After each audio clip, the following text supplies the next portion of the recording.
बिस्मिल्लाहिर्रहमानिर्रहीम। अस्सलाम वालेकुम my YouTube family. I hope you are fine. तो आप सब ठीक होंगे, खुश होंगे, खूब इंजॉय कर रहे होंगे। तो आज मैं बहुत ही बेस्ट रेसिपी के साथ आई हूँ और मुझे उम्मीद है कि आपको मेरी ये रेसिपी बहुत ही अच्छी लगेगी। तो अल्हम्दुलिल्लाह ये बहुत ही परफेक्ट बनी थी। गारंटी के साथ मैं आपको कहती हूँ, आप एक दफ़ा ज़रूर ट्राई कीजिएगा, आपको मेरी ये रेसिपी ज़रूर पसंद आएगी। तो चलें रेसिपी की तरफ चलते हैं। सबसे पहले मैंने मटन ले लिया है और ये मटन बोन्स वाला भी है और इसके साथ चर्बी भी लगी हुई है और इसका कौरमा बेस्ट बनता है। तो ये मैंने प्रेशर में डाल दिया और इसमें जो इंग्रेडिएंट उसमें प्याज हैं, ये मीडियम साइज़ का एक प्याज है और 2 ही छोटे टमाटर हैं जिसे मैंने पील कर लिया था। और जी इन्हें पील करके फिर ये इनके छिलके जो उनसे होते हैं ना, वो थोड़े से हार्ड हो जाते हैं, वो घुलते नहीं हैं। तो रेड चिली पाउडर मैंने 1 टीस्पून डाल दिया है और 1 टीस्पून ही मैंने इसमें हल्दी का डाल दिया है और 1 टीस्पून ही मैंने सॉल्ट इसमें ऐड कर दिया है। अगर आपका मीट ज़्यादा है तो आप इसमें ज़्यादा स्पाइसेस ऐड कर दीजिएगा। और ज़ीरा 1 टेबल स्पून। और इसमें मैं अब डालूँगी जिंजर गार्लिक पेस्ट, जो मैं डाल चुकी हूँ 1.5 टेबल स्पून इसमें जिंजर गार्लिक पेस्ट का गया है। तो जी अब इसमें पानी डाल के तो इसे आपने 15 से 20 मिनट तक गिलाना है ताकि ये अच्छे से टेंडर हो जाए। कौरमे का यही होता है कि वो टेंडर अच्छे से होना चाहिए, फिर ही बेस्ट कौरमा बनता है। और आप ये रेसिपी ज़रूर ट्राई कीजिएगा। शादियों वाला टेस्ट ना आया तो फिर आप मुझे कमेंट बॉक्स में आके ज़रूर कहिएगा। तो ये मैंने प्रेशर लगा दिया है जी। अब मैं इसे कन्वर्ट कर रही हूँ कढ़ाई में। तो ये माशाल्लाह से ऑलमोस्ट मीट जो सा है अच्छे से टेंडर हो गया है। जो इसमें टमाटर हैं उनके हमने छिलके तो रिमूव मैंने कर दिए थे, तो उसे स्पून की मदद से अच्छे से मैश कर दीजिएगा। और ये मसाला माशाल्लाह इसमें आपको पता है प्रेशर लगा था तो मसाला बहुत अच्छे से गल जाता है। तो ये मैं स्पून की मदद से जो टमाटर है वो भी मैंने इसमें मैश कर दिए हैं और छिलके तो मैं रिमूव कर चुकी थी, फिर वो छिलके मुंह में आते हैं। तो कौरमे में ये आपने लाजमी ये स्टेप फॉलो करना है कि इसके छिलके रिमूव करके फिर आपने इसमें टमाटर ऐड करने हैं। और जी इसे और एक और इसकी बात है कि इसमें आपने ऑयल नहीं डालना, कौरमे में आपने घी डालना है। ये देखिए घी मैंने तकरीबन 1 कप इसमें घी का ऐड कर दिया और इसमें घी भी ज़्यादा जाएगा।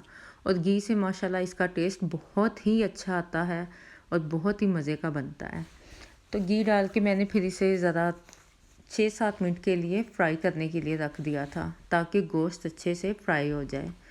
और जी ये देखिए ज़रा माशाल्लाह से गोश्त फ्राई हो गया और जो मसाला हमने बनाया था वो इसमें ड्राई हो गया है। तो इस टाइम पे आपने पानी थोड़ा थोड़ा डाल के तो इसे फिर आपने फ्राई करना है। और आपको पता है बीफ या मीट मटन जौन सा है उसे ज़रा अच्छे से फ्राई करें तो फिर ही उसकी स्मेल वगैरह ख़त्म होती है। तो ये देखें ज़रा जी ये फ्राई मैंने 6 से 7 मिनट के लिए किया था। और अब गोश्त जब अच्छे से फ्राई हो गया तो मैंने अब लास्ट में इसमें 1 टेबल स्पून मैंने कौरमा मसाला डाला है और ये मैंने नेशनल वालों का डाला है। तो सिर्फ 1, क्योंकि मीट कम है तो आप मीट के लिहाज से साशे जो पैकेट होता है उसमें लिखा होता है कितनी मिकदार में गोश्त है और कितनी मिकदार में इसमें मसाला जाएगा।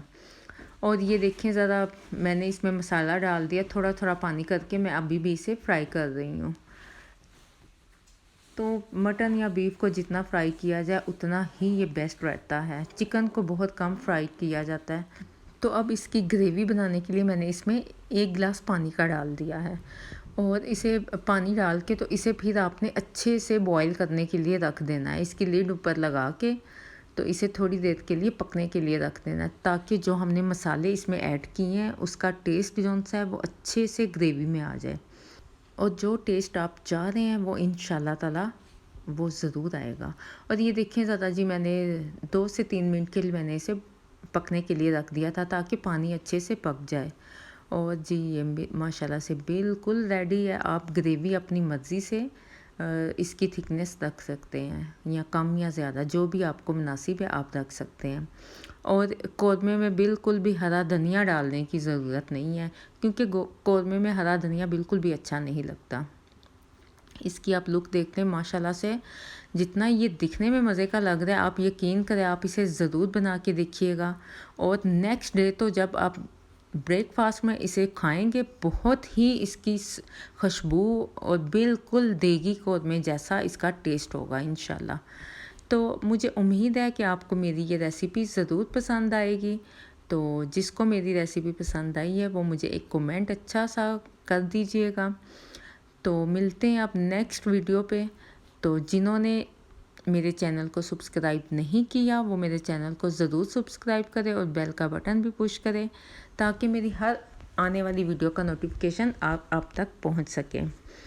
तो ये देखें, आप इसकी फ़ाइनल लुक देख लें और इसे आप चाहें तो खमीरी रोटी के साथ या फिर आप चाहें तो नान के साथ भी इसे खा सकते हैं। बहुत ही ये मज़े का बना था। तो इसके ऊपर लास्ट में आपको पता है जब एक प्रेजेंट करने के लिए चीज़ रखें तो जब तक उसे डेकोरेट ना करें तो वो खाने में भी मज़े का नहीं लगता।